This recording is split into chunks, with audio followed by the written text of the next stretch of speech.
Alrighty, here we go. The final days of January. We finally made it into nearly February, into nearly Valentine's Day. I hope everybody is preparing for that. Fellas, you know what you're supposed to be doing. Get out there and do it. Don't be dumb. Make your woman happy. Happy wife, happy life. That's what they tell me. Yep. 2 Samuel chapter 17 is where we are. Why don't we go ahead and pause and begin with that opening prayer so that we can hopefully receive best. And let's not forget to include in our prayers the United States as a whole, as for everything that she's going through. This could be a most exciting week, exciting being used semi-sarcastically. And one of our own has a daughter who's going through a divorce. Her name is Amanda. Why don't we include her and her daughters and even, you know, the family. Let's include them. Mom's helping out and doing the best they can, but they had lives too. And so let's include all of them together as a single unit. So I'll go ahead and pause now, and I'll meet you on the other side. Alrighty, 2 Samuel chapter 17. Moreover, Ahithophel said unto Absalom, Let me now choose out 12,000 men, and I will arise and pursue after David this night. And I will come upon him while he is weary and weak-handed, and I will make him afraid. And all the people that are with him shall flee, and I will smite the king only. And I will bring back all the people unto thee. The man who thou seekest is as if all return. And let me repeat that. And I will bring back all the people unto thee. The men whom thou seekest is as if all return. So all the people shall be in peace. And the saying pleased Absalom well, and all the elders of Israel. Then said Absalom, Call now Hushai the Archite also, and let us hear likewise what he saith. And when Hushai was come to Absalom, Absalom spake unto him, saying, Ahithophel hath spoken after this manner. Shall we do after his saying? If not, speak thou. And Hushai said unto Absalom, The counsel that Ahithophel hath given is not good at this time. For, said Hushai, thou knowest thy father and his men, that they be mighty men, and they be chafed in their minds, as a bear robbed of her whelps in the field. And thy father is a man of war, and will not lodge with the people. Behold, he is hid now in some pit, or in some other place. And it will come to pass, when some of them be overthrown at the first, that whosoever heareth it will say, There is a slaughter among the people that follow Absalom. And he also that is valiant, whose heart is as the heart of a lion, shall utterly melt. For all Israel knoweth that thy father is a mighty man, and they which be with him are valiant men. Therefore I counsel that all Israel be generally gathered unto thee, from Dan even to Beersheba, as the sand that is by the sea for the multitude, and that thou go to battle in thine own person. So shall we come upon him in some place where he shall be found, and we will light upon him as the dew falleth on the ground. And of him and of all the men that are with him there shall not be left so much as one. Moreover, if he be gotten into a city, then shall all Israel bring ropes to that city, and we will draw it into the river, until there be not one small stone found there. And Absalom and all the men of Israel said, The counsel of Hushai the Archite is better than the counsel of Ahithophel. For the Lord had appointed to defeat the good counsel of Ahithophel, to the intent that the Lord might bring evil unto Absalom. Then said Hushai unto Zadok and unto Abiathar the priests, Thus and thus did Ahithophel counsel Absalom and the elders of Israel, and thus have I counseled. Now therefore send quickly, and tell David, saying, Lodge not this night in the plains of the wilderness, but speedily pass it over, lest the king be swallowed up, and all the people that are with him. Now Jonathan and Ahimaaz stayed by Enrogel, for they might not be seen to come into the city. And a wench went down and told them, and they went and told King David. Nevertheless, a lad saw them and told Absalom. But they went both of them away quickly, and came to a man's house in Barum,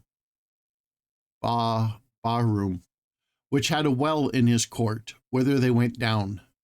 And the woman took and spread a covering over the well's mouth, and spread ground corn thereon, and the thing was not known.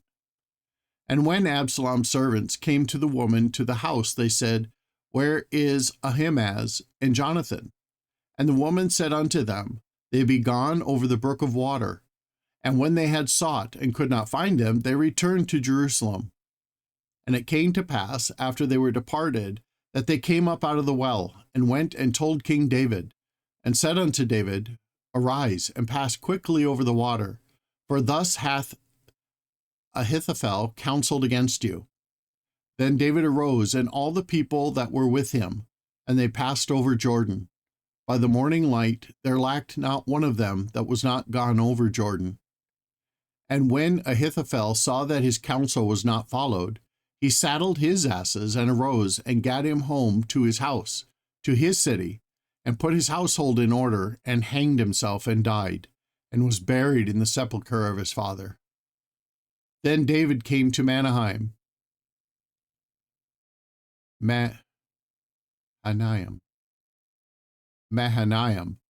Absalom passed over Jordan, and he and the men of Israel with him. And Absalom made Amasa captain of the host instead of Joab, which Amasa was a man's son, whose name was Ithra, an Israelite, that went into Abigail, the daughter of Nahash, sister to Zeruiah, Joab's mother. So Israel and Absalom pitched in the land of Gilead.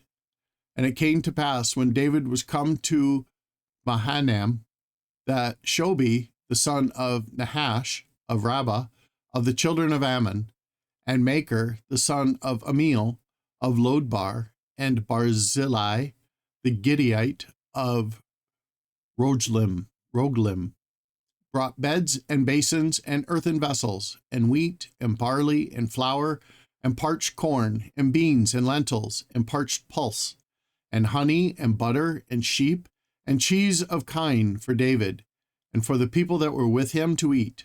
For they said, The people is hungry and weary and thirsty in the wilderness. Chapter 18. And David numbered the people that were with him, and set captains of thousands and captains of hundreds over them.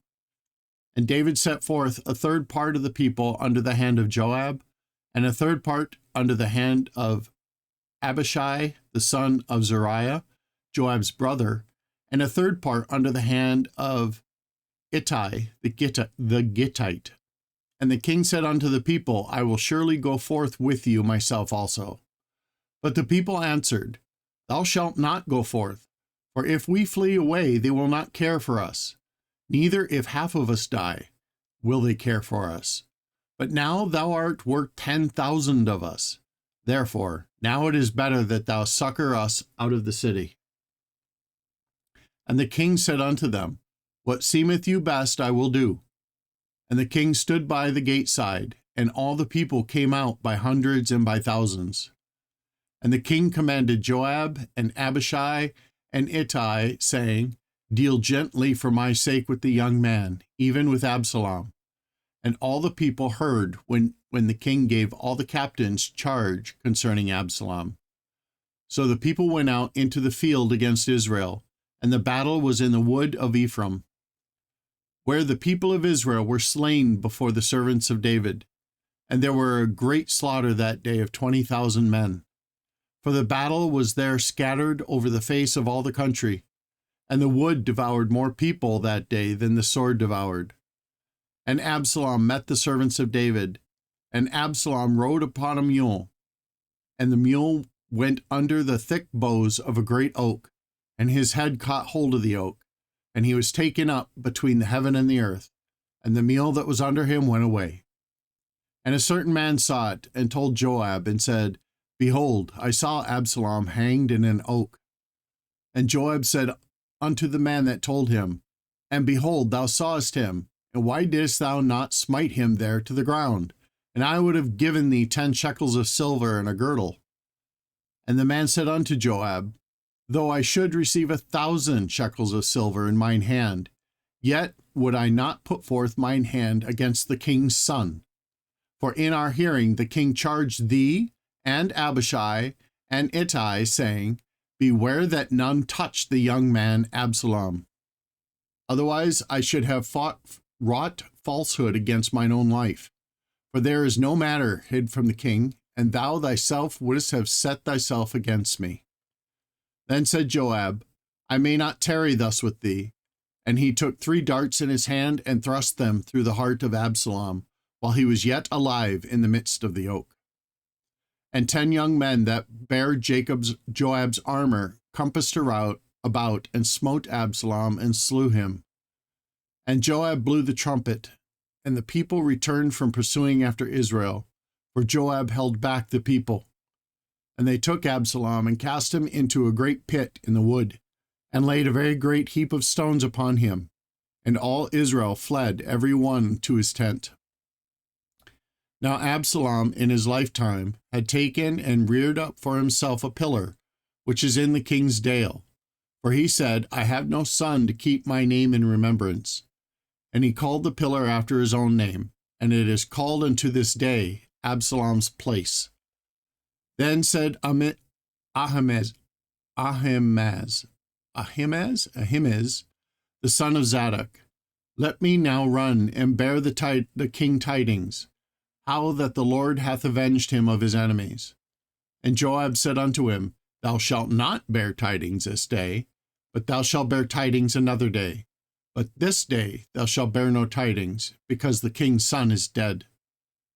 Then said Joab to Cushi, Go tell the king what thou hast seen. And Cushi bowed himself unto Joab and ran. Then said Ahimaaz, the son of Zadok, yet again to Joab, But howsoever, let me, I pray thee, also run after Cushi. And Joab said, Wherefore wilt thou run, my son, seeing that thou hast no tidings ready? But howsoever, said he, let me run. And he said unto him, Run. Then Ahimaaz ran by the way of the plain, and overran Cushi. And David sat between the 2 gates. And the watchman went up to the roof over the gate unto the wall, and lifted up his eyes, and looked, and behold, a man running alone. And the watchman cried, and told the king.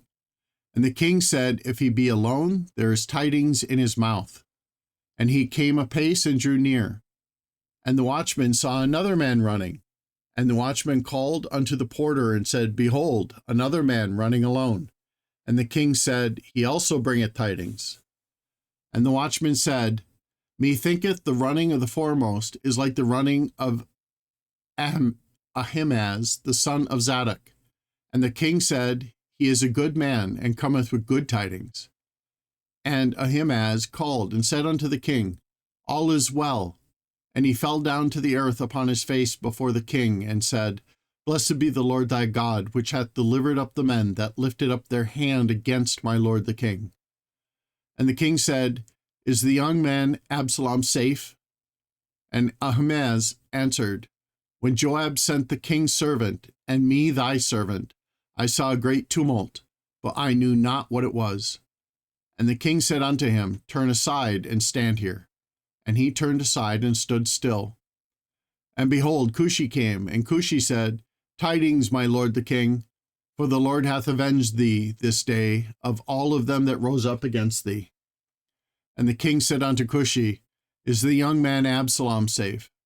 And Cushi answered, The enemies of my lord the king, and all that rise against thee to do thee hurt, be as that young man is.